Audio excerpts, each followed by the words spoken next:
The objective of this video is to introduce you to the concepts of equation scaling and dimensional analysis. When dealing with complex systems, dimensional analysis allows us to keep only the dominant effects in the analysis.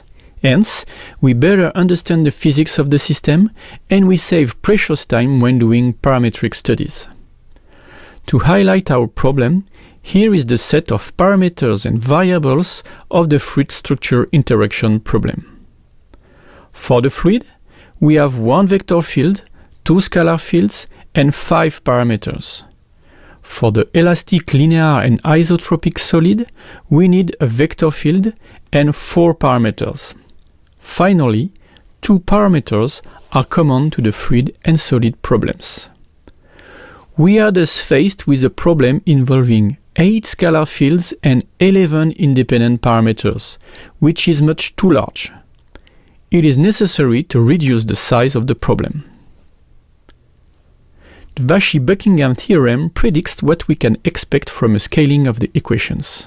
It states that a general physical equation involving n physical variables, expressed in terms of k independent physical units, can be reduced to a relation involving n minus k variables constructed as products of integer powers of the initial equation variables.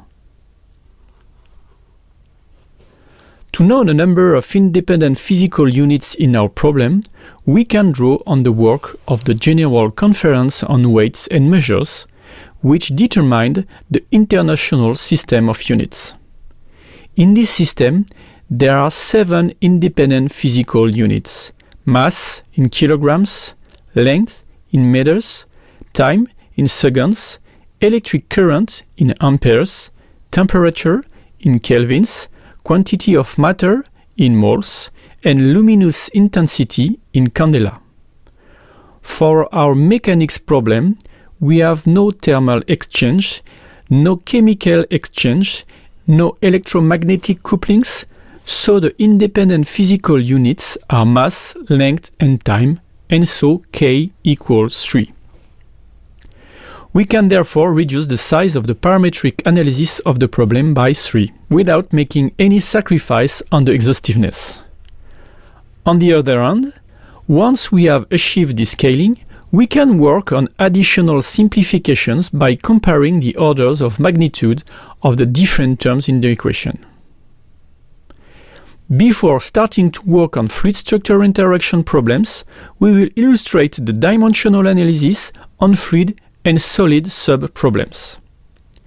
First, in fluid mechanics. The solution of a given problem can be written in the form of 3 generic equations for the fields U, P, and ρf. Each relationship involves 9 variables or parameters, and since k equals 3, we can rewrite this with equation involving 6 quantities, including 3 dimensionless parameters. Let's look at the details of the mass conservation scaling. First, we can expand the divergence of ρf times u into u times the gradient of ρf plus ρf times the divergence of u.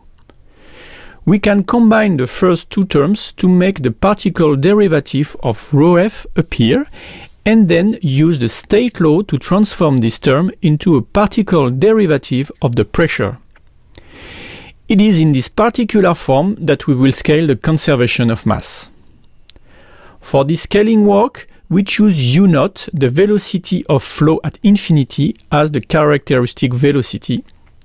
The pressure is scaled using the order of magnitude of the pressure fluctuation for a flow at velocity u0, that is ρf0 u0 squared. We scale the density with a reference density ρf0. For the length, we use L, a characteristic dimension of the problem. And finally, we construct a characteristic time L on u0, which is the time it takes for a fluid particle at velocity u0 to travel the distance L. Having made this choice for the scaling, the derivative of p makes appear ρf0 u0 square, the derivative with respect to time, a term L over u0. The density becomes ρf0 times r, and finally the divergence of u makes the term u0 over L appear.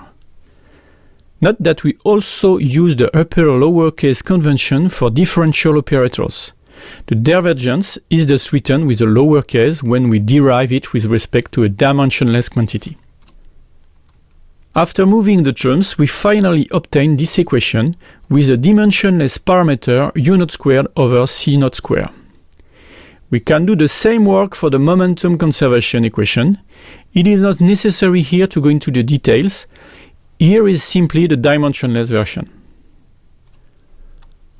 We have now the dimensionless Navier-Stokes equations. These equations depend only on three parameters. These are the Mach number, the Froude number, and the Reynolds number. Note that given the chosen scaling, we are now dealing with a problem whose characteristic dimension is unitary. The same is true for the velocity at infinity. We can now make assumptions about the orders of magnitude of the dimensionless numbers. For example, if the Mach number is small, the density variations due to compressibility become negligible in the mass conservation. And we simply end up with divergence of u equals 0, which is called the incompressibility condition. Similarly, if the Froude number is large, in other words, if along the length scale of the problem the hydrostatic pressure fluctuations are much smaller than the dynamic pressure fluctuations, then the hydrostatic pressure term can be neglected. Now let's look at the solid side of the problem by considering the simple example of a clamp-free beam. Under the Euler-Bernoulli approximation, the transverse displacement of the beam is governed by this equilibrium equation associated with four end conditions. We have three parameters in the problem: the bending stiffness EI, the mass per unit length μs, and the length. And since k equals 3, we can predict that the scaling will lead to a problem that does not depend on any parameter. So let's perform the scaling using L as the characteristic length and not making choice right away for the characteristic time. Let's note this time tau for now. Here is what we obtain. We can see that by dividing this equation by μs L over tau, and by choosing the appropriate expression for the characteristic time, we get an equation that does not depend on any parameter defined over a unit length.